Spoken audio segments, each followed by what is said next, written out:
नमस्कार दीपक सर, बहुत-बहुत स्वागत है आपका। नमस्कार, बहुत-बहुत धन्यवाद कि आपने फिर से एक मौका दिया आपके साथ बातचीत करने का और आपसे बहुत कुछ सीखने को। धन्यवाद और मैं साथ में सूप भी पी रहा हूँ अपना। सर, भारत ने ईरान के मुद्दे पर यूएन ह्यूमन राइट कमीशन में तो डोनाल्ड ट्रंप को झटका दे दिया, लेकिन दूसरी तरफ खबरें आ रही हैं कि किसी भी वक़्त अमेरिका ईरान पर हमला कर सकता है, पूरी तैयारी हो गई है। अब मैं आपको बहुत-बहुत धन्यवाद। ह्यूमन राइट्स कमीशन में हमने जो वोट किया है, वो हमने इंडिपेंडेंट वोट किया। इसलिए नहीं कि हम ट्रंप के बरखिलाफ हैं, लेकिन जो रेज़ोल्यूशन पेश किया गया था, उसमें हम मानते हैं कि अभी हमारे पास इतनी जानकारी नहीं है कि हम उसके ऊपर पॉज़िटिव वोट दे सकें। वो कह रहे हैं कि हम आपको कंडेम करते हैं ह्यूमन राइट्स वायलेशंस के लिए, लेकिन कितने दिनों से वहाँ पर इंटरनेट डाउन है, हमें पता नहीं अभी क्या हो रहा है। ये सही वोट लिया है सोच समझ के कि अ, हम ईरान को ये बताना चाहते हैं कि हर चीज़ में अगर आप सोचते हो कि हम अमेरिका के साथ जुड़ गए हैं, आपको तंग करेंगे एटसेट्रा नहीं, हम इंडिपेंडेंट व्यू लेते हैं। बड़ा अच्छा वोट दिया। दूसरा आपने कहा है, क्या करने वाला है डोनाल्ड? आपको याद होगा क्या हुआ था? रातों-रात अमेरिकन गए, ठोक-पीट के उठा के ले आए। अमेरिका का एक भी जहाज गिरा नहीं है। वेनेजुएला के पास तो चाइनीज़ और रूसी मिसाइल डिफेंसेस थे। क्या हो गया? सोचिए इसके बारे में। एक भी मिसाइल नहीं चली उसकी। फुस हो गई सब। इसका ये कारण है, ये एक नया पहले तो ड्रोन्स आते थे, ड्रोन तो अटैक करते हैं।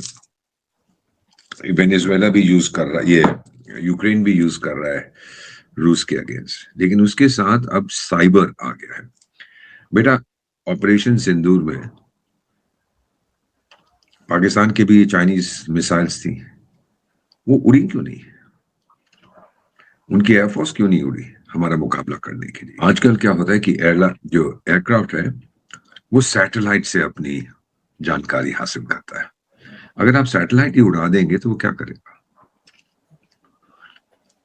ये जो नई टेक्नोलॉजी है जिसे हम फ्लाई बाय वायर कहते हैं कि एयरक्राफ्ट अपने आप डिसाइड करेगा इधर जाना है, तो वो कैसे डिसाइड करेगा? वो सैटेलाइट से फीड आता है। अगर सैटेलाइट को तोड़ दिया आपने, वो फीड लिंक को तोड़ दिया तो कुछ नहीं कर, इसीलिए नहीं उड़ाया उन्होंने।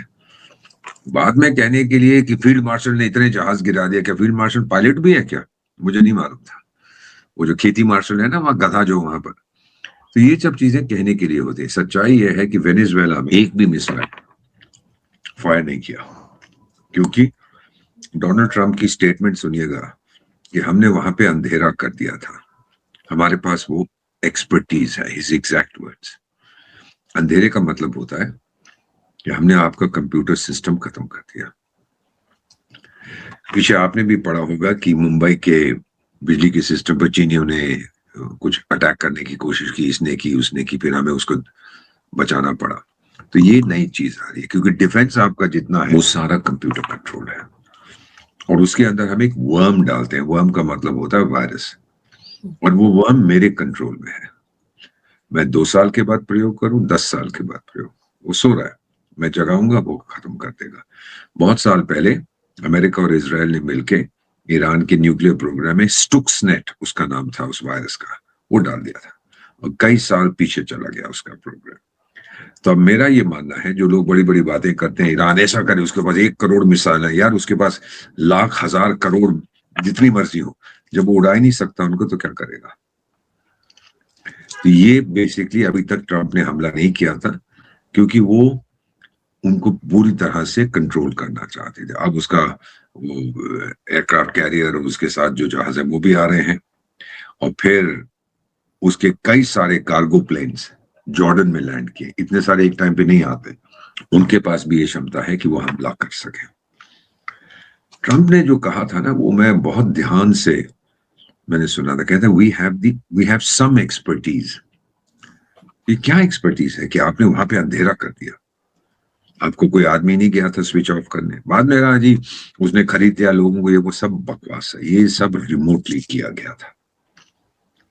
सर, वो जो हाइपरसोनिक साउंड का इस्तेमाल किया गया, ऐसी खबरें भी आई थी। क्या ऐसी भी कोई टेक्निक है कि लोग रिएक्ट ही नहीं कर पाए और बहुत से लोगों के मुंह नाक से खून निकलने लगा, इसीलिए बहुत सारे 80 से ज्यादा लोग मारे गए थे? मेन चीज क्या है, ये सब चीनी बकवास करते हैं। मेन चीज क्या थी, 150 अमेरिकी हेलीकॉप्टर मंडरा रहे थे वेनेजुएला कैराकस के ऊपर, और जो रेडार कंट्रोलर था वो कह रहा है वाह कितना नीला स्काई है, तो मक्खी भी नहीं है यहाँ। उसका रेडार अंधा हो चुका था। यही हमने जिहादिस्तान के लिए किया, तो उनको अंधा कर दिया था। अंधे का मतलब नॉट उनकी आंखें फोड़ दी थी और उनके हवाई जहाज नहीं उड़े, इसीलिए तो उसने उड़ाए नहीं। बाद में जो मर्जी बकवास करे, हमने ये किया, हम ऊपर से आए, हम चंद्रमा से आए, हम समुद्र के नीचे से आए, वो सब कहने की बकवास है। एक जहाज नहीं उनका उड़ा, हमारे जहाज उड़े थे।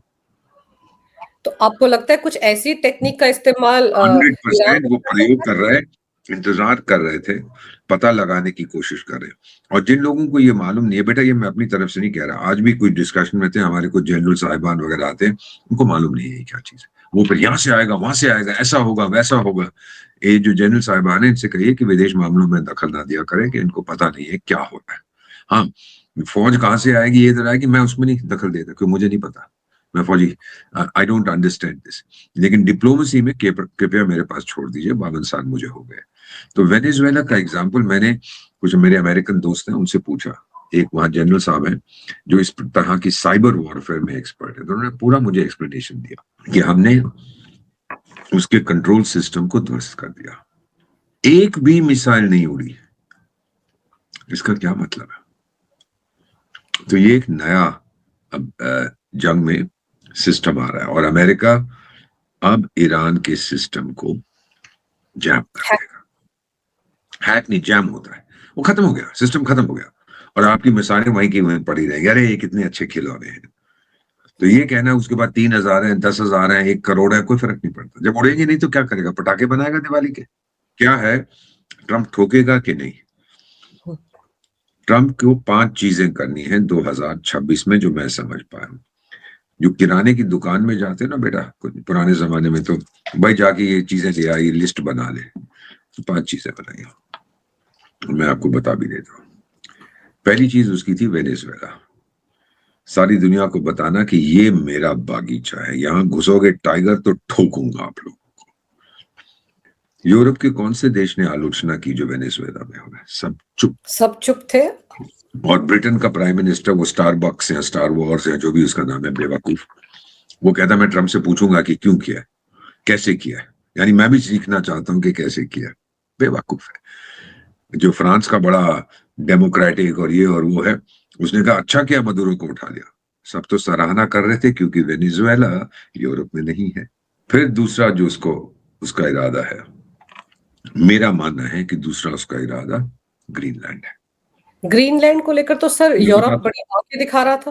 क्यों? क्योंकि वो कौन से कॉन्टिनेंट में, कौन से महाद्वीप में है ग्रीनलैंड? अफ्रीका में तो नहीं है, लैटिन अमेरिका में तो नहीं है, कहाँ है? यूरोप में है, यूरोप का हिस्सा माना जाता है।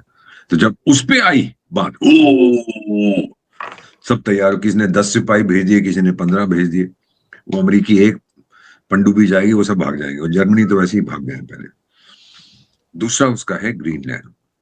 ग्रीनलैंड के पास क्या क्या प्राकृतिक साधन है वो आप सब जानते हैं, लेकिन एक चीज मैं आपको बताता हूं। एक संयुक्त राष्ट्र संघ का एक प्रस्ताव है, मानव कानून है, कि कोई भी देश जिसके साथ समुद्र है, 370 किलोमीटर की दूरी तक का जो पानी है, वहां के जो पदार्थ हैं, वहां जो छुपा हुआ तेल है, गैस है, वो सब उस देश का है। 370। फिर एक होता है, इसको कहते हैं एक्सक्लूसिव इकोनॉमिक जोन, एक होता है टेरिटोरियल वाटर। टेरिटोरियल वाटर मेरे ख्याल 12 किलोमीटर तक मेरा है, तो वहां घुस नहीं सकते।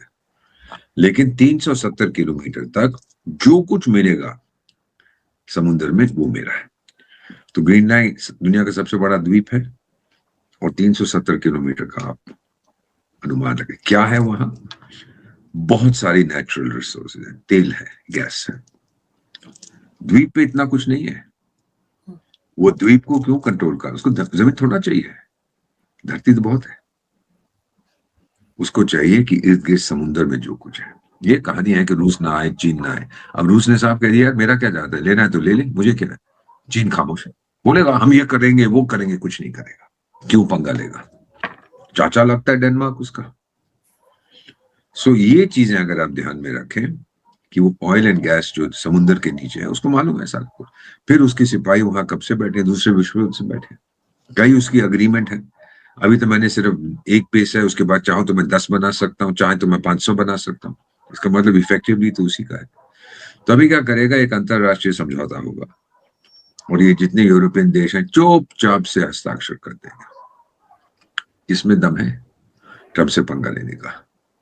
हस्ताक्षर करेंगे और ट्रंप बोलेगा कि बहुत अच्छा कि अब अगले करोड़ साल के लिए अमेरिका इसको चलाएगा, कहानी खत्म। ये दूसरा है वो टिक, ये भी हो गया। वेनेजुएला तो टिक हो चुका है किराने की दुकान में, दूसरा ये हो गया। तीसरा उसका है ईरान। हमेशा उसने वेनेजुएला के बारे में भी कहा था कि ये मेरी नेशनल सिक्योरिटी के लिए मैं कर रहा हूं। ग्रीनलैंड के बारे में बोल रहा है नेशनल और इंटरनेशनल सिक्योरिटी। ईरान कह रहा है सिक्योरिटी इजराइल की और मेरी, क्योंकि परमाणु हथियार बना रहा है, ये कर रहा है, उसको ठोकेगा। चौथा उसका है ये Gaza, board of peace Gaza. वहां तो उसने पहले ऐलान कर दिया था कि मैं यहाँ पे रिवियरा बनाऊंगा समुद्र के। मैं तो गया हूँ बेटा, एक खूबसूरत जगह है। और वहां पे बड़े बड़े अच्छे अच्छे होटल बनेंगे, बड़ी अच्छी बीच में जगह बनेगी, फिर महिलाएं नाचेंगी वहां पर। सेंट्रल एशिया से लेके आएगा, कुछ अरब लेडीज को लाएगा, वो बेली डांस करेंगे, लोग बैठ के बियर पियेंगे, खूब खुश होंगे। ये जो कर रहा है, ये जो बोर्ड ऑफ पीस बनाया है, इसका मतलब क्या है? ये क्यों चाहता है सारी दुनिया उसको ज्वाइन करे? सर चाइना को भी इनवाइट किया था, चाइना ने तो मना ही कर दिया, भारत ने भी मना कर दिया, तो मैंने भी अभी अच्छा। फैसला नहीं किया, मैंने कुछ नहीं कहा अभी तक। मुझे भी इनवाइट किया। बेटा बोर्ड ऑफ पीस ये जो बना रहा है कि सारी दुनिया उसमें शामिल है, इसका मतलब है संयुक्त राष्ट्र संघ, जिसको मैं कहता हूं यूजलेस, पॉइंटलेस एंड पावरलेस, चला रहा है, उसको समुद्र में धकेल दो।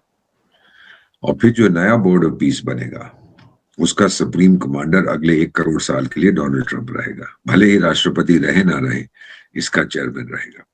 और केवल ये जो चेयरमैन है, ये किसी को बुला सकता है ज्वाइन करो, या दफा कर सकता है, निकाल सकता है। जैसे उसने कनाडा को पहले बुलाया, कनाडा वाला मान गया, फिर जाके उसने ट्रंप को गाली वाली दी डेवोस में, उसने निकाल दिया उसको।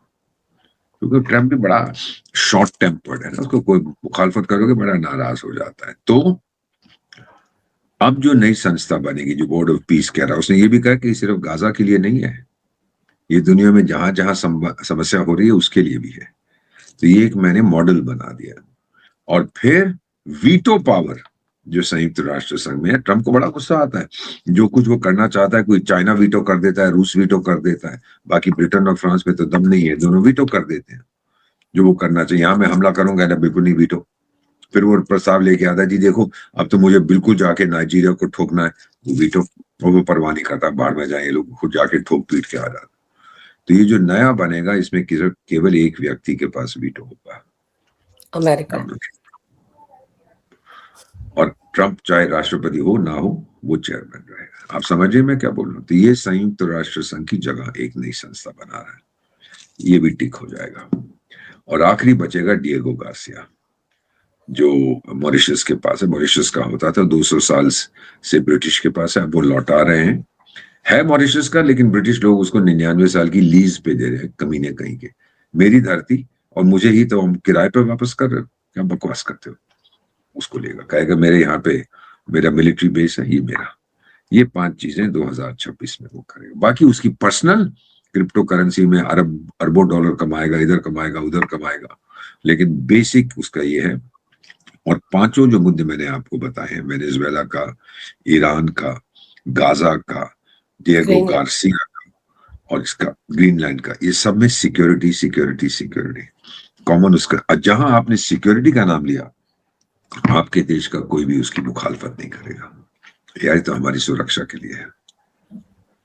तो ये चीजें अगर आप देखेंगे, और ये ग्रीनलैंड को आप देख लीजिए, ये यूरोपियन यूनियन जो मर्जी बकवास करे, किसी में दम नहीं है। और जिस दिन उन्होंने ज्यादा बकवास की, ये बोला मैं नेटो छोड़ के जा रहा हूं, अमेरिका निकला नेटो से, और नेटो फुस 24 घंटे में। और बाकी वो जो आ रही है यहाँ रिपब्लिक डे पे, मिस मेंडल, हाँ मेंडल पेंडल बेंडल जो भी उसका नाम है, वो जितनी मर्जी बकवास करे, मैंने 900 बिलियन इकट्ठे कर लिया, ये कर लिया। और मैडम अपने रसोई घर में बैठ के मिसाइलें बनाएगी, वो 10 साल लगते हैं, तेरे पास इंडस्ट्री तो है नहीं, उसको सेटअप करेगी फिर बनाएगी। ये सब कहने की बातें हैं, हमने देखी है यूरोप की हकीकत, लेकिन दिल के खुश रखने को गालिब ये ख्याल अच्छा है। सर वो ट्रेड करा रही है कि mother of all trade deal करने जा रही है भारत के साथ। बड़ी ट्रेड डील है, क्योंकि इतना बड़ा मार्केट है। पिछले साल फरवरी में रायसीना डायलॉग होता है, यूरोपियन यूनियन के 22 के 22 लोग, 22 कमिश्नर्स जो थे, पहली बार यूरोप के इतिहास में इतने सारे लोग इकट्ठे गए हैं, वो सब आ गए थे। क्यों? उनको मेरे छोले भटूरे नहीं पसंद है, उनको मेरा मार्केट पसंद है। चीन ने तो जूते मार के बाहर निकाल दिया, रूस कहता है दफा हो जाओ। डोनाल्ड ट्रंप का उनको पता नहीं है वो क्या करेगा, तो आ गए मेरे पास। तो अब ये जो मैडम मदर वर्ल्ड डील्स गए वो ठीक है, हम भी कोशिश करेंगे। यूरोपियन कमीशन में एक common foreign and security policy है, और उस common foreign and security policy में जो उसके अध्यक्ष हैं वो एक छोटा सा देश है एस्टोनिया, 15 लाख की उसकी आबादी है, सोवियत संघ का हिस्सा होता था, अमीर देश है। तो वहां की जो एक भूतपूर्व प्रधानमंत्री थी वो हेड बन गई है इनकी common foreign and security policy की, ईयू की। और वो यूरोपियन कमीशन जिसकी लंदन मेंडल प्रेसिडेंट है, तो उसकी वो वाइस प्रेसिडेंट है। सितंबर में उसने बयान दिया, ये अभी गया हुआ सितंबर, कि भारत क्या कर रहा है, भारत को पता नहीं कि यूरोपियन वैल्यूज क्या होती हैं, भारत को वो फॉलो करना चाहिए, रूस से अलग हो जाना चाहिए, हमें तो रूस से खतरा है, भारत रूस की मदद कर रहा है, भारत को समझ नहीं आता कि ह्यूमन राइट्स क्या होते हैं और इंटरनेशनल रूल्स क्या होते हैं। और फिर कहती है कि हम भारत के साथ कैरेट एंड स्टिक यानी गाजर और डंडे का प्रयोग करेंगे। अरे हम तो चढ़ गए। तूने क्या सोचा है कि हम धोबी के गधे हैं? धोबी उसको पहले गाजर देता है, वो आगे नहीं जाता तो पीछे लात उसको डंडा मारता है, वो आगे। तूने क्या समझा? उसको फिर समझ आ गया कि ये मैं गलत कर बैठी। तो फिर अभी कुछ दिन डेवोस में यहाँ वो भी आ गई है भारत आने से पहले, और हमने अच्छा स्वागत किया। हमारी परंपरा बोली कि भारत के बिना यूरोप तो खत्म हो जाएगा, भारत तो दुनिया का नंबर 1 है, हम तो लव करते हैं भारत को। वो सब 4 महीने के अंदर उसका उसका नाम भी काया है, काया का लास्ट, तो काया की तो काया पलट गई जब उसने देखा कि भारत ने तो डट के मुका। तो बेटा इसमें मैं जो कह रहा हूँ कि उनके पैसे खत्म हो गए हैं, ताकत खत्म हो गई है, घमंड अभी बरकरार है, और ट्रंप ने फुस कर दिया। तो मैं ट्रंप का धन्यवाद करता हूँ। यूरोप को ने आपको दिखा, आपने यूरोप को बता दिया उसकी औकात क्या है, ये दुनिया कैसे बदल रही है। यूरोप चला गया इतिहास के कूड़ेदान में। कोशिश जरूर करेगा ट्रंप, और एशिया में भारत और रूस, एशिया मान लीजिए यूरोप का, ये 3 देश आने वाले समय में आप देखेंगे। सर गाजा में जो पाकिस्तान की सेना के जवानों को भेजने वाली बात है वो तो डील लगभग हो गई, लेकिन इजराइल ने इनकार कर दिया कि उसको पाकिस्तानी वाहन ही चाहिए, जबकि $1000 के हिसाब से हो गया 4000 जाएंगे वहां पर वो वाहन। कह रहा था कि वो कह पहला ये जो खेती मुल्ला है, खेती मार्शल, उसने कहा था $10,000 एक सिपाही के। इसराइल बोला 100 दूंगा, चाहिए? कहता हाँ जी 100 भी बहुत है, मेरे को क्या फर्क पड़ता, मेरे 10,000 मर जाएंगे, मेरी औरतें 5 करोड़ और पैदा कर देंगी रातों रात, हमें कोई फर्क नहीं पड़ता। गधा है। इसराइल नहीं लेगा, उनको क्यों लेगा? और फिर वो क्या करेंगे वहां, क्या करने जा रहे हैं? हमास के साथ भिड़ने के लिए? इसराइल कहता भिड़ो जाके, तो आप तो बड़े इस्लामिक, तो अभी हमास कौन है? क्रिश्चियन है, उनसे भी आप भिड़ोगे? ये बेवकूफ है, दोगलापन है इनका। और ट्रम्प भी बड़ा खुश है, कहता है यार ये को मरने जा रहे हैं, मरने जाने तो मेरा क्या जाता है, मैं अपने लोगों को नहीं भेजूंगा। इसराइल कहता मैं भी नहीं भेजूंगा, आने दो गधों को, ये तो भाड़े के टट्टू है। सो जो आप इस समय देख रहे हैं बेटा, जो लोग सोचते हैं कि भारत अमेरिका भारत के बीच में तनाव है, लेकिन जो लोग ये भी कहते हैं कि पाकिस्तान देखो कितना दोस्त है, वो दोस्ती है जब तक उसको तेरी जरूरत है, उसके बाद उठा के मक्खी की तरह चाय के प्याले से बाहर फेंक देगा। बार बार उसने किया, पर ये बेवकूफ समझते नहीं है, बार बार उसने ये किया है। तो ये चीज इनको जिस दिन समझ आ गई, हो सकता है कि कोई परिवर्तन है, पर अब बहुत लेट हो चुका है। सो मेरा अपना मानना है कि जो आप उथल पुथल देख रहे हैं मिडिल ईस्ट में, जिसको हम कहते हैं वेस्ट एशिया में, वो ट्रम्प साहब ने कर रखी है। उसका क्या इरादा है? मैं अमेरिका को नंबर 1 बनाऊंगा, और साथ में अगर मेरे को 100 अरब 200 अरब डॉलर बन जाए तो क्या बुराई है? अपने आप को अमीर बनाऊंगा, अमेरिका को महान बनाऊंगा, पीरियड, और कुछ नहीं है। अब मुझे क्या तकलीफ होती है? तू ग्रीनलैंड लेता है, लेना चाहता है, ले ले, तो मेरे दादाजी को का क्या नुकसान होगा? रूस भी यही कहता है, सब यूरोपियन देश मान जाएंगे, ये एक समझौता करेगा ग्रीनलैंड के साथ, वैसे ही उसको परमिशन है कि वहां बेस बनाए, एक बनाएगा वो डॉक्यूमेंट कि अगले करोड़ साल के लिए ये अमेरिका का हो गया। चलिए करोड़ साल के बाद देखेंगे क्या होता है, ग्रीनलैंड उस पर हस्ताक्षर करेगा। किसी में ताकत नहीं, बयानबाजी बहुत होगी, हम ये कर देंगे वो कर देंगे, कुछ नहीं होगा, किसी में ताकत नहीं है। कनाडा को जो उसने तमाचा मारा है, बुलाया, कनाडा के प्रधानमंत्री ने उसकी आलोचना की, बोला कि तेरे को मैं इनविटेशन इनवाइट विड्रॉ कर कैंसल कर दिया। कैंसिल कर दिया। तो ये जो आदमी है ये बड़ा, लोग कहते हैं अनप्रिडिक्टेबल है, मैंने कहा नहीं, ये तो प्रिडिक्टेबल है। इसको नाराज करोगे तो ये फिर पागल हो जाता है। खुद कि नरेंद्र मोदी ने मुझे खुश नहीं किया। He wants to be made happy. He wants to be told कि आप शायद, वो गधा जो है बदमाश शरीफ पाकिस्तान का, शर्म अल शेख में जो गाजा पीस एग्रीमेंट हुआ था, तो डोनाल्ड ट्रंप तो उसको जाके कहता है, मिस्टर प्राइम मिनिस्टर इधर आओ, तू अभी मेरे कान में पुछ पुछ पुछ पुछ करके मेरी तारीफ कर रहा था, अब सबके सामने कर। तो वो आया, जनाब ऊपर अल्लाह है, जमीन पर अल्लाह से बड़ा एक है, वो आप है। तो ट्रंप, मैं उससे बड़ा। बस यही चाहता है, चापलूसी। सर ये जो पीस प्रोजेक्ट लेकर आया है गाजा को लेकर डोनाल्ड ट्रंप, इसमें सारे मिडल ईस्ट के देश हैं, जो छोटे छोटे देश हैं, उनको इकट्ठा कर लिया। बड़ा तो कोई देश नहीं है, यूरोप के भी देश नहीं आए हैं, तो क्या सब देख रहे हैं क्या होगा, सब देख रहे हैं क्या होगा, हम भी देख रहे हैं। अभी हमने ना हाँ की है, ना हमने ना की है। देखें कि उसको नाराज क्यों करें, वैसे ही हमसे नाराज है, उसको और क्यों भड़काएं। कुछ हद तक है, अब तो हमारे से बड़ी मीठी मीठी बातें कर रहा है। तो वो भी जानता है, हम भी जानते हैं कि उसको पता है कि भारत झुकेगा नहीं। और दूसरी चीज, अगर चीन के साथ आपने भिड़ना है, एक देश है जिसके पास मिलिट्री ताकत है हमारे एशिया महाद्वीप में, जो चीन को टक्कर दे सकता है, वो भारत है।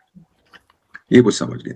अब मैं एक चीज और बताता हूँ रूस के बारे में। आपके करोड़ों लोग प्रोग्राम देखते हैं, सुनिएगा।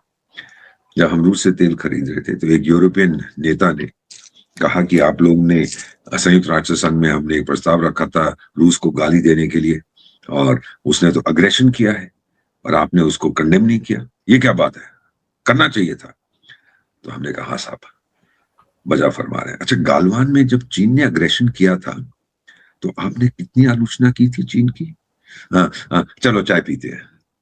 दोगलापन यूरोप का, जब किसी और की बात होती है तो शेर बन जाते हैं, जब अपने पे आती है तो चूहे बन जाते हैं। ये पहली बार है दूसरे विश्व युद्ध के बाद। हाँ, ये हुआ था चेकोस्लोवाकिया, सोवियत संघ टूटा था, उसके साथ साथ और टूट गए थे। लेकिन जो एक वेस्टर्न यूरोप जिसे हम कहते हैं, उस देश के बॉर्डर अगर दोबारा डिफाइन हो रहे हैं तो सबको आग लगे, वो है ग्रीनलैंड। तो आप देखिए, मजेदार चीज है, ग्रीनलैंड से ज्यादा दूर नहीं एक जगह जिसका नाम है आइसलैंड। और मजेदार चीज ये है कि ग्रीनलैंड में कुछ हरियाली नहीं है और आइसलैंड में बर्फ नहीं है। नाम तो उसका, हम मजाक करते हैं इसके बारे में। तो ये चीजें आपको ध्यान रखना है कि जो बदलाव आ रहा है, न्यू वर्ल्ड ऑर्डर। अरे क्या वर्ल्ड ऑर्डर, पुराना वर्ल्ड ऑर्डर क्या था, इसमें अमेरिका चौधरी था, न्यू वर्ल्ड ऑर्डर में भी अमेरिका चौधरी रहेगा। तो क्या बदला? सर अभी तो कह रहे हैं ना कि 25% भारत पर टैरिफ लगाया था एक्स्ट्रा रशिया से तेल लेने का, अब तो भारत ने रशिया से तेल खरीदना कम कर दिया, वो हटा लिया जाएगा। तो आपको लग रहा है नरम हो रहा है रुख? नरम इसलिए हो रहा है कि उसका टारगेट चीन है, चीन को ठोकना है, और उसके लिए भारत की दोस्ती चाहिए, भारत का मार्केट चाहिए उसको। उसके लोगों ने उसको फाइनल, अब जो इसका होता था एक पीटर बिजारो, नवारो, पटारो, ऐसा कुछ नाम था, वो तो बहुत गाली देता था भारत को, 3 महीने से चुप है, ताला लगा दिया उसके मुंह पे। फिर वो हेगसेथ, उसका जो डिफेंस सेक्रेटरी, वो भी चुप है, वो भी बहुत गाली देता था। तो देख लेंगे भारत झुकेगा नहीं, और भारत को नाराज करने से मिलेगा क्या इनको। बड़े देशों में से आपने रूस को नाराज किया, चीन को नाराज किया, भारत को भी कर दो, जन्मदिन मुबारक हो आपको, कौन रहेगा आपके साथ। सर एक वो जो मतलब आप बोर्ड ऑफ पीस में जो $1 बिलियन लेने की जो शुरुआत की जा रही है मेंबरशिप के लिए, वो सब क्या, वो अपने लिए पैसा इकट्ठा कर रहा है और उसका वो हिसाब बजट है, चेयरमैन वो है, तो पैसा तो वही कंट्रोल करना, कह रहा है चेक मेरा से साइन होगा। रूस की देखो, चारों बड़ा शातिर खिलाड़ी है पुतिन, तभी तो मैं उसको बहुत पसंद करता हूँ। उसने कहा चलो मैं 1 बिलियन देता हूँ, लेकिन जो मेरे पैसे, रूस के पैसे अमेरिकन बैंक्स में आपने जो उनके ऊपर रोक लगा दी, उसमें से दे दो। और जहां 1 बिलियन उसने बैंक का दरवाजा खोल के दे दिया, उसने कहा बाकी भी ले आओ मेरे पास। वो बड़ा शातिर खिलाड़ी है, ट्रम्प बच्चा है उसके सामने। आप समझिए मैं क्या कह रहा हूँ। जगह जो मेरा ब्लॉक्ड मनी है, आपने ब्लॉक किया यूक्रेन के कारण, सैंक्शंस जो लगाए थे, लगाए थे, तो उसमें से आप 1 बिलियन ले लो, बाकी मुझे लौटा दो। और अब यूक्रेन का बताता हूँ, डेवोस में जो अभी वर्ल्ड इकोनॉमिक फोरम हुआ, किसने बात की ईरान की? किसी ने नहीं। वो यूक्रेन का जो गधा है, वो सर्कस का जोकर, वो पहुंच गया था। इससे पहले जो मीटिंग होती थी यूक्रेन यूक्रेन, हर हफ्ते या हर 3 दिन में एक मीटिंग होती थी यूरोप में, ये पहुंच जाता था। इसको किसी ने परवाह नहीं की इसकी। और अब जो मीटिंग चल रही है यानी अबू धाबी में, एक पहली ट्राइलैटरल मीटिंग जब से ये जंग शुरू हुआ है, रूस, अमेरिका और यूक्रेन तीनों मिलकर बात कर रहे हैं। अब उसका समझौता बहुत जल्दी हो जाएगा। और यूरोप जो बड़ा बड़ा उसको पेकिंस्की को कहे तू सर्कस का जोकर नहीं, तू तो दुनिया का मालिक है, तू सबसे बड़ा जनरल है, वो मैं दुनिया का सबसे 90% तो अपना देश बर्बाद कर दिया। तो यूरोप जो उसको बनाता था, बताता था ना कि तू खुदा है, तो यूरोप कहाँ, इन तीन देशों की जो मुलाकात हो रही है अबू धाबी में, यूरोप को बोला भाई बाहर खड़ा हो जाए, चाय वाय बना, दरवाजा खोल दियो, दरवाजा बंद कर दियो। तब वो और भड़क गया कि मुझे क्यों नहीं बुलाया, मैंने तो इतना अपना नुकसान करवा लिया यूक्रेन को हथियार। तो चाचा तेरे को किसने बोला था कि तू ये कर? रूस को क्या फर्क पड़ता? चला ठीक है, बड़ा खुश है वो, तो मेरा ख्याल शैंपेन खोल के पी रहा होगा पुतिन कि देखो यूरोप भी खत्म हो रहा है, नेटो भी खत्म हो रहा है। नेटो कुछ नहीं करेगा। जिस दिन अमेरिका ने बेटा नेटो को छोड़ दिया, अगले दिन उसको कूड़ेदान में फेंक दिया जाएगा। कोई ताकत नहीं है उसमें। सर अबू धाबी की मीटिंग से पहले तो वो मिलने के लिए गया था डोनाल्ड ट्रंप का वो जो बड़ा क्लोज है, विटक्रॉफ कौन है, वो तो गया था मिलने के क्रेमलिन। तो यानी कि समझौता वहां पर अमेरिका और रूस के बीच हो पहले गया हो है, चुका है, उसी की पहले करवाने के हो लिए चुका जा है। ये तो सब दिखाने की बात है ना, पहले समझौता हो चुका है। देख टाइगर, यूक्रेन का जो मुझे हिस्सा चाहिए मैं रख रहा, रखो रखो मिस्टर प्रेसिडेंट। और फिर वो बोलता है कि जो दक्षिण अमेरिका में मैं कर रहा हूँ वो मैं कर रहा हूँ, तो वहां से पीछे हट जाओ। अरे बिल्कुल मिस्टर प्रेसिडेंट, मैं पीछे हट जाता हूँ, मैं हथियार नहीं भेजूंगा वहां पे। कहानी खत्म, पैसा हासिल, समझौता हो चुका है। और सबसे ज्यादा नुकसान इसका होगा चीन। एक चीज आपको और बताता हूँ बेटा, कुछ टैंकर पकड़े हैं, कुछ रूस के झंडे वाला था, कुछ और था, ये था, जिनमें तेल था, वेनेजुएला से तेल जा रहा था। आपने भी पढ़ा होगा, देखा होगा, 8-9 टैंकर पकड़ लिए तेल। ये तेल कहाँ जा रहा था? बहुत से लोग मुझे कहते देखो जी रूस को तेल नहीं भेज पा रहा। वो कमीने, रूस को तेल की जरूरत नहीं है, वो तो बहुत बड़ा एक्सपोर्टर है। ये तेल किसके लिए था मैं बताता हूँ। ये तेल यूरोप के लिए था। तेल जाएगा यूरोप, पैसे जाएंगे रूस को, क्योंकि वेनेजुएला ने ढेर सारे पैसे रूस को देने हैं, हथियार जो दिए थे। चीन के साथ भी वही हाल है। तो ये सारे जो पैसे हैं इस तेल के, ये यूरोप देगा रूस को। 90% दे, 80% देगा और वो तेल उसको मिलेगा। तो अमेरिका ने जो उनको कब्जा किया है, वो कहता है ये यूरोप भी नहीं जाएगा इनका ऑयल। जब मेरे पास ढेर सारा कोयला है, कोई मुझे कहे जी मैं आपको कोयला बेचूंगा, मैंने कहा यार जाके चंद्रमा पे जाके घूम फिर के आ, इतना सारा तो मेरे पास पड़ा है, मैं और क्या लेके करूंगा। ये चीजें होती है अंतरराष्ट्रीय मामलों में। बेटा, हमारी ट्रेनिंग होती है कि जो आपके सामने पर्दा है उसके पीछे क्या है वो समझने की कोशिश करो। और उसमें हम देख रहे हैं कि ग्रीनलैंड ठाकुर तू तो गयो, ईरान ठाकुर तू तो गयो, गाजा तू गयो, और उसके बाद डिएगो गार्सिया। ब्रिटेन तू तो गए। ब्रिटेन के बारे में क्या बोला उसने? ये जो स्टारबक्स है जिसने वेनेजुएला का पूरी तरह समर्थन किया था, ट्रंप ने क्या कहा? क्या उसने आभार प्रकट किया? पोस्ट करता है ये डिएगो गार्सिया और ये शेगोस जो द्वीप है ये मॉरिशस को वापस कर, कहता है वेरी स्टूपिड। ये कहता है ट्रंप, हमारा इंटेलिजेंट दोस्त ब्रिटेन सबसे बड़ी बेवकूफी कर रहा है। एक तमाचा मारा उसको, वो परवाह नहीं करता। अंतरराष्ट्रीय मामलों में आभार नाम की कोई चीज नहीं होती। जब तक आपको फायदा है आप करेंगे, जब नहीं है छोटे खाएंगे। ये चीज हमें पहले दिन से सिखाई जाती है। Don't expect gratitude. तो ट्रंप साहब ने ये साफ जाहिर कर दिया। लेकिन सर ये जो अरब लीग के कंट्रीज 22 देश हैं, 30 और 31 जनवरी को भारत आ रहे हैं, उनमें वो देश विदेश भी है जिन्होंने अभी ये बोर्ड ऑफ पीस भी में शामिल हुए, वो लोग भी हैं, तो उसका क्या सब मतलब? लोग आएंगे। अरब लीग के 22 सदस्य हैं, एक भाषा बोलते हैं, अरबी। हम एक देश हैं, हम 22 भाषाएं बोलते हैं। जब मैं मंत्रालय में था, जब यंग ऑफिसर, तो मैं देखता था कि हम डरते थे अरब देशों से। एक तो तेल चाहिए था आपको, एनर्जी। दूसरा, नहीं यार इनकी आलोचना मत करो, फिर ये पाकिस्तान के करीब चले जाएंगे, वो इस्लामिक एंगल था। फिर फाइनली हमारी सरकार, आई थिंक अटल बिहारी वाजपेयी के टाइम में, जब हमने इसराइल के साथ थी, तो हम इसराइल से भी नहीं करते थे ज्यादा, ये अरब नाराज हो जाएंगे। फिर उनके टाइम ने कहा यार अरब को जाने दो, छोले खाने दो, हम इसराइल से दोस्ती करते हैं। हमने उस समय पैलेस्टाइन लिबरेशन ऑर्गेनाइजेशन के एक थे यासिर अराफात, उनसे पूछा था, मैं था उस मीटिंग में, जी साहब अगर हम इसराइल से अब नॉर्मल करें, तो कहता करो ना, क्या फर्क पड़ता है, हम भी तो करेंगे। फिर हमें थोड़ा सा साहस आया और फिर एक एक करके हमने अरब देशों के साथ दोस्ती शुरू कर दी। और कितने अरब देशों ने अपने सबसे बड़े राष्ट्रीय सम्मान प्रधानमंत्री को दिए हैं। हम्म, बहुत सारे देशों ने अपना सम्मान दिया है, क्योंकि अब पता है अगर अरब देशों पर कोई भी खतरा आता है, चाहे चीन से आए, चाहे कहीं, चाहे आपस में भिड़ जाते हैं, कुछ भी हो, ब्रिटेन के पास ताकत, यूरोप के पास ताकत, यूरोप तो न पूछ सके। अमेरिका कहेगा मैं देखूंगा कल, अभी मैं बहुत बिजी हूँ। रूस तो जाएगा अपने फायदा के लिए, चीन जाएगा पैसे लाओ तब मैं आता हूँ। एक भारत बचता है, वो जानते हैं सिक्योरिटी उनको भारत से मिलेगी, इसीलिए आ गए हैं। और अब हमारी रिलेशनशिप बराबरी की है उनके साथ। हाँ, हम प्यार से बात करेंगे। यूएई का अध्यक्ष यहाँ आया था, MBZ, क्योंकि सऊदी अरेबिया ने जिहादिस्तान और तुर्की के साथ बातचीत कर रहे हैं बनाने के लिए, तो वो थोड़ा सा घबरा गया कि यार ये क्या बात। जबकि MBZ और MBS कजन्स हैं। ये अरब देशों के जो मोनार्कीज हैं, राजा पाजा, किसी ने किसी की बहन के शादी की है, किसी ने किसी की माँ से शादी कर ली है, किसी ने किसी की बेटी के साथ शादी, किसी ने 15 बेटियों के साथ शादी कर ली है। इनका तो कोई दिन धर्म तो है, यही तो चीज है इनकी। तो वो जो है नाराज हो गया था सऊदी अरेबिया से कि यार ये तो बड़ी गलत बात है, सऊदी अरेबिया बड़ा फुदक रहा है। यमन से उसने अपनी फौजें निकाल ली, क्योंकि पहले तो सऊदी अरेबिया के साथ मिलकर ऊंची फूचियों को ठोकता था। अब कहता है कि दक्षिण यमन अलग हो जाए, सऊदी अरेबिया कहता है बिल्कुल नहीं, UAE कहता है बिल्कुल होना चाहिए। अब दोनों में फूट पड़ गई। तो उन्होंने, इसराइल और अमेरिका ने मिलकर इन बेवकूफों को आपस में भिड़वा दिया। ये आप वहां देख रहे, पूरा रिकन्फिगर, पूरी इसकी जो इसका नक्शा है वो बदला जा रहा है।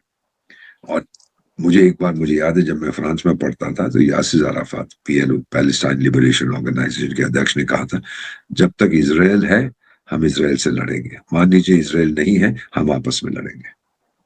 वही तो वहां पे हो रहा है आपस में। UAE और सऊदी अरेबिया दो शक्तियां हैं उस एरिया में, आपस में भिड़ गए। ईरान तो वैसे ही सब उससे नफरत करते हैं। तो ये सारा कुछ अमेरिका ये वीक पॉइंट्स, फॉल्ट लाइंस को एक्सप्लॉइट करे, जैसे बांग्लादेश में किया था, जहां पे आपने तो पता ही है, वो आपने देखा भी होगा कि किसी कोई लीक कर दिया कॉरेस्पॉन्ड, जहां पे कॉन्वर्सेशन जहां उनका डिप्लोमेट कर रहा था, अच्छा जमात को ये करा दो वो करा दो। इनको क्या फर्क, अगर मान लीजिए बांग्लादेश में जमाती आ जाते हैं, अमेरिका का क्या नुकसान है? वो तो बहुत दूर बैठा ना, ये अब फिर से 9-11 कर पाएंगे। अमेरिका तो ठोक ठोक के इनकी बुरी हालत कर देगा। सो जब उस पे अमेरिका पे आंच नहीं आती तो फिर हैप्पी बर्थडे। किसी और का नुकसान होता है तो मैनू की फर्क पैंदा है। जॉर्डन और ओमान की यात्रा पर पीएम मोदी अभी हाल ही में गए थे। जॉर्डन में आपने बताया कि अमेरिका के जहाज भी पहुंच गए हैं, हो सकता है वहीं से टारगेट किया जाए ईरान को, ये भी खबरें हैं। और जॉर्डन यहाँ आ भी रहा है 22 देशों के साथ, भारत में अरब लीग के साथ, तो क्या संदेश है? ये संदेश ये है कि हम अपने दरवाजे खुले रखना चाहते हैं, वो भी और हम भी और सब भी। अब आपने सऊदी अरेबिया के साथ जो है ये जिहादिस्तान ने डिफेंस डील कर ली, तो इसका ये थोड़ा ना मतलब है कि जिहादिस्तान ने UAE के साथ संबंध तोड़ दिए। सऊदी तो वीजा नहीं देता, UAE के पास जाते हैं, पैसे दे दे अल्लाह के नाम पे, पैसे तो सब जगह जाते हैं, हम भी यही करते हैं, वो भी ये करना चाहते हैं, लेकिन हम डिफेंस डील्स नहीं करते। अब ये जो EU वाले आ रहे हैं परसों या 27 को वो साइन करेंगे फ्री ट्रेड एग्रीमेंट, अगर किया, और उसके साथ साथ एक defence and security cooperation, cyber security, counter terrorism, maritime security करना चाहते, एक सिक्योरिटी ऑफ इंफॉर्मेशन एक्ट भी कर। आजकल तो मैं उनका डार्लिंग बन गया हूं ना, क्योंकि मेरा मार्केट है। जब मार्केट नहीं होगा तो फिर मैं बदमाश बन जाऊंगा। तो ये चीजें अगर आप इसको ध्यान से समझे, जो नया सिस्टम दुनिया में, न्यू वर्ल्ड ऑर्डर वॉर्डर कुछ नहीं है, ये ओल्ड ऑर्डर है। सिर्फ ये है कि जो पश्चिमी देश थे कई सारे जिन्होंने उसको बनाया, अब एक देश उसको चलाएगा, उस देश का नाम अमेरिका है। किसी में दम नहीं है कि उसकी मुखालफत करे, उसको अपोज करे। हाँ, हम कभी क्रिटिसाइज नहीं करेंगे, हमारी परंपरा नहीं है। किसी की हम गाली नहीं देंगे ट्रंप को, जो कह रहा है कहने दो, मेरा क्या जाता है। सर वो तो कह रहे हैं मेरी बहुत बड़ी डील होने वाली है भारत के साथ, डावोस में वो बहुत बड़ी। और जब उसने क्या बोला था कि प्राइम मिनिस्टर नरेंद्र मोदी ने मुझे खुश नहीं किया, मेक मी हैप्पी। ये तो नार्सिसिस्टिक होता है ना, नरगिसी पर्सनैलिटी, मलिग्नेंट। मुझे खुश करो नहीं तो मैं ठोकूंगा, बेटा मुझे खुश कर दे नहीं तो मम्मी मारेगी तेरे को। हमने कहा कि मम्मी तू आ तो सही, देख तेरे को ठोकता हूं मैं। तो ये चीजें हैं बेटा कि आज की दुनिया हमारी बड़ी अजीब है। अब मेरी 74 साल की उम्र है, 52 साल कूटनीति में हो गए। मैंने कभी इतनी उथल-पुथल नहीं दी। जब सोवियत संघ टूटा था 91 में, तब भी मैंने ये नहीं देखा था। मैं तो वहीं था उसी एरिया में। मैंने ऐसे हालात नहीं देखे थे, जो अब हैं। कोई भरोसा नहीं है क्या हो रहा है। दुनिया का नक्शा बदला जा रहा है। एक ताकत हर जगह, अमेरिका। अमेरिका को नंबर 1 बनाना है और हर अमेरिकी जितना मर्जी ऊपर से ट्रंप को गाली दे, दिल के अंदर वो नंबर 1 बनना चाहता है। हमेशा से उसको पता है, मैनिफेस्ट डेस्टिनी है तेरी। भगवान ने बनाया है दुनिया पर राज करने के लिए। चलो, जन्मदिन मुबारक हो। चलिए सर, अब देखते हैं कि आने वाले 24 घंटों में क्या होता है। फिलहाल तो चारों तरफ से ईरान की घेरेबंदी हो ही गई है। मुल्ला लोग खत्म, फिनिश्ड, गॉन। कौन आएगा वो अमेरिका को कोई फिक्र नहीं है। सीरिया में कौन आया कोई फिक्र नहीं, इराक में कौन आया कोई फिक्र नहीं, लिबिया में कौन आया कोई फिक्र नहीं है। गृह युद्ध होता है, होने दो यार, मेरा क्या जाता है। मैं 2-4 बम और मार दूंगा। तो ये वही कर सर, अभी पूरी दुनिया की नजर है कि अमेरिका का अगला एक्शन ईरान पर क्या होता है। और जैसे आपने कहा ना कि साइबर अटैक की तरह ये होगा, पूरा सिस्टम जाम कर दिया जाएगा। कुछ इस तरह की भी हो सकता है जैसे वेनेजुएला में हुआ। तो अभी तो देखते हैं क्या राह अपनाता है अमेरिका। लेकिन फिलहाल दुनिया, आपने सही कहा कि बड़ी उथल-पुथल मची हुई है और सब कुछ सर डोनाल्ड ट्रंप की वजह से ही हो रहा है। सर, आपने समय निकाला और बहुत ही विस्तार से इस विषय पर बड़ी अहम जानकारी दी। आपका बहुत-बहुत धन्यवाद। बहुत बहुत धन्यवाद।